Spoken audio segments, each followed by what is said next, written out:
So after several months, this is the foundation for the new 00 gauge layout that replaces the N gauge one, which was decommissioned back in June. The garage itself is 8 foot wide, and I've managed to negotiate a 12-foot length down the side of the garage, giving a reasonable amount of layout space.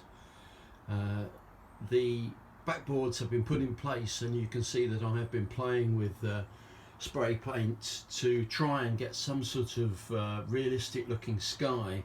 Not really pleased with the results so far, but we will tinker with it as time goes by. The base itself is made up of the standard 4x2 baseboards, of which there are 10. MDF laid on top of the standard 2x1 timber frameworks, with 2 or 3 fill-in sections to get the maximum amount of layout space.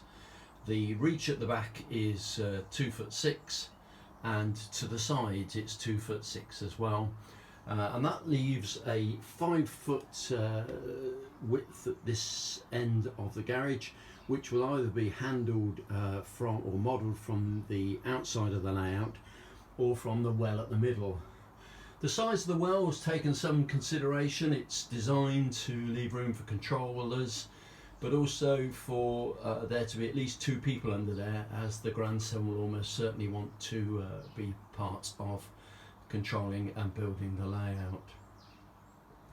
One of the downsides of the new 00 layout is that, of course, we've got to get to the hole in the middle, and that requires the operators to get underneath, which is why we now have a sign asking hard hats to be worn, because those of us of an older disposition kept hitting our heads as we crawled underneath and worked underneath the layout.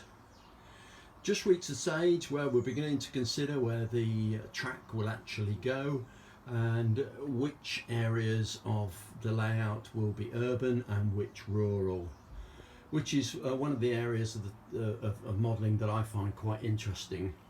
I've built at this early stage a Metcalf kit of terraced houses, just to try and give me a bit of perspective in terms of distance and size.